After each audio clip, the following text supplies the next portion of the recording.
had a chance to sit down with Sutton Foster. She's an actress and singer. You know her work from TV and the stage, where she has twice won the Tony Award for Best Actress in a Musical. Now, you may know her from the series Bunheads or Younger, or in the Broadway productions of Thoroughly Modern Millie, Anything Goes, or The Music Man. The Hobby Center for the Performing Arts will host her in a concert called An Evening with Sutton Foster as part of their Beyond Broadway series this Friday night. For more information, you can visit thehobbycenter.org. Hello, Sutton. Hi, how's it going?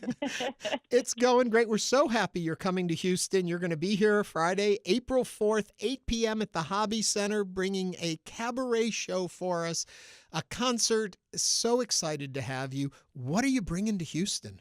Well, hopefully a whole bunch of myself.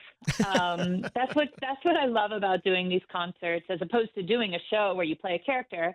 This is an opportunity for me to share with audiences a little bit more about who I am as a person and as a performer. And I get to sing songs that I love and also, of course, sing songs from shows that I've done. But it's an intimate evening, and hopefully people get to learn a little bit more about me. It's interesting. I often talk to performers about this, and I'm curious, the idea of going out there being yourself on stage as opposed to getting to go out there and be a character. Do you find one easier? I guess it's a little more vulnerable being yourself and sharing. I mean, even in characters, I try to bring as much of myself to characters as well. And it's pure escapism. You get to play all sorts of different types of characters, different types of scenarios. And they both come with their advantages and challenges. But I really do love being able to stand on stage, just me with my amazing music director, Michael Rafter, who I've worked with for many, many years. And we get to just craft an evening, and it can be anything we want. And it changes from city to city and from season to season.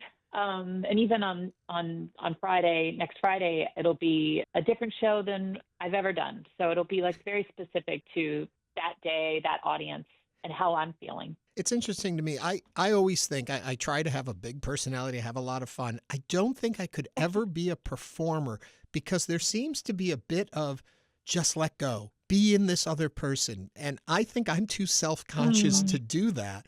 What am I missing in the ability for a performer to just let go?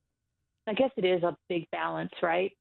A balance of letting go, also preparation, knowing what you're doing within the confines of any situations. And then really, it's trust, trusting that you're enough, that you can just stand on stage and just be yourself, and that's interesting. And that you can really, you have to let go and let people in. And it's this delicate dance, I guess. Do you worry about judgment? In a moment like that, do you worry how the audience sees Sutton, or can you be so lost in the character that you don't think about you as a person? That's interesting. I mean, I think that there are parts of us, right? There are different parts of us that feel different things. There's a part of me that can completely let go. There's a part of me that's aware that there are like a thousand eyeballs, and whatever their experience of whatever they are thinking, ultimately, that if it's judgment or whatever their opinions are, it is their own experience. And so all I'm in control of, or all I can worry about, is my own experience. And so the more authentic and truthful and human I am standing on stage, hopefully that is what's being reflected back. Does that change when maybe a Carol Burnett is watching you in one of her iconic roles, or Patti LuPone is watching you in one of her roles? You know what was so cool when Carol Burnett saw Once Upon a Mattress when we were in Los Angeles. And as a kid, I grew up, and I still revere and idolize Carol Burnett. And before the show, I thought, oh gosh, this is super intimidating, and how do I feel? And I'm a little freaked out. And of course I want to do her proud, but I also wanted to honor her. And also it was like the whole show was a gift for her. So it was less about me and more about like sort of giving to her. And so therefore I felt less scared, I guess.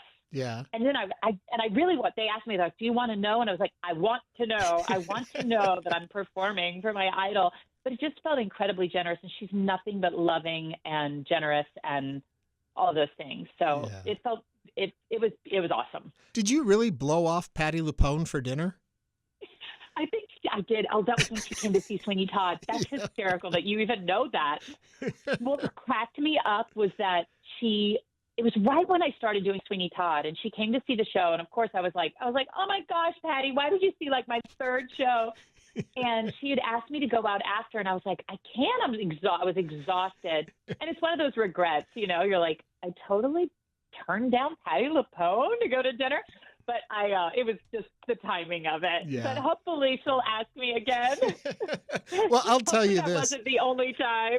From having spoken with her in the past, when she was doing Evita, she lived like a nun, like a monk. She didn't see anybody or do anything. So she perfectly understands that mindset when you're putting out there. Yeah, it's a thing. It's like this crazy balance of trying to take care of yourself, be your best, also have a life, all of the things. But it's a 24/7 job being a performer.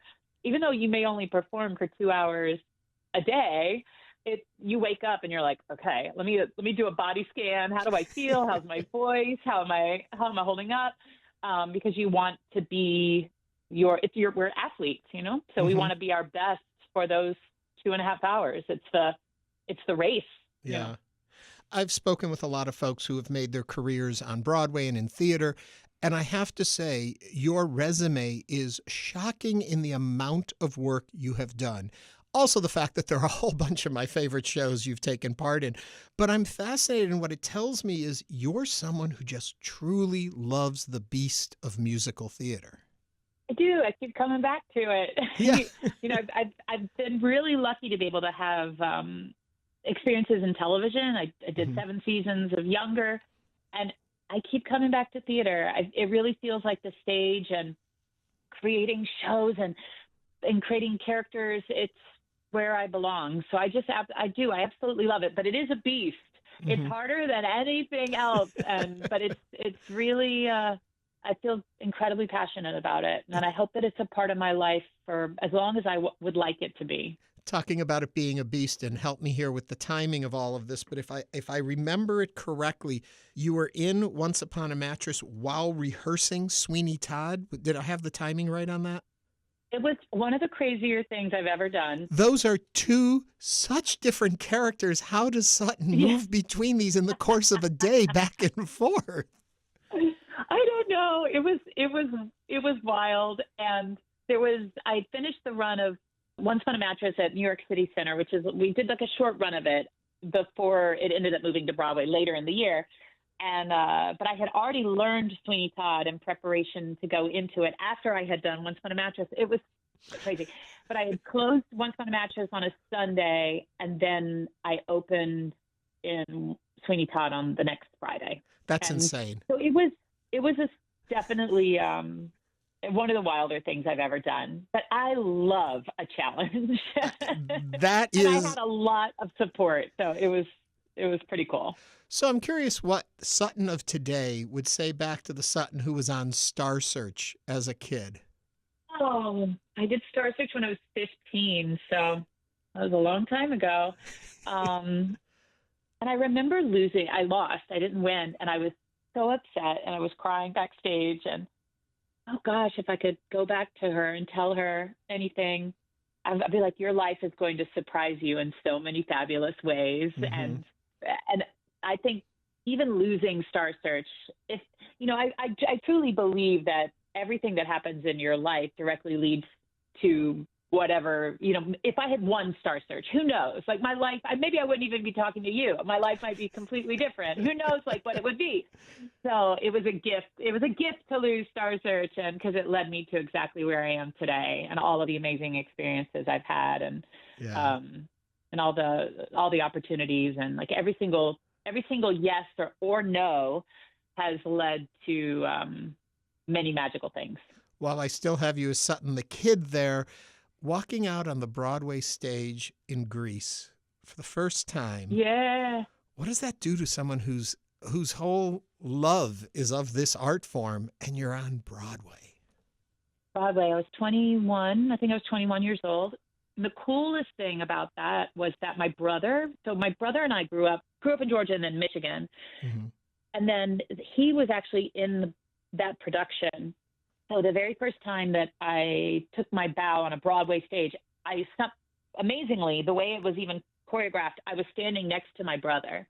So here we are, these two kids from, the suburbs and small towns, rural towns, both on Broadway, at the same exact time.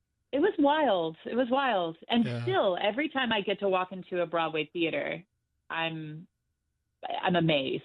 And I take when I was doing Once Upon a Mattress in New York, I had to walk across the stage to get to my dressing room every day.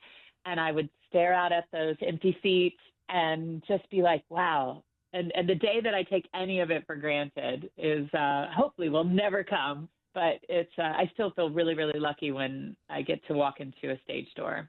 Well, I hope you feel the love here in Houston when you walk onto the stage at the Hobby Center Friday night at 8 p.m. on April 4th. To find out more, you can visit thehobbycenter.org. Sutton, a joy to talk with you today. Thank you so much. I can't wait to come, and hopefully I'll get to meet you in person. We'll see you there. Thank you, Sutton. Okay, bye. Bye-bye.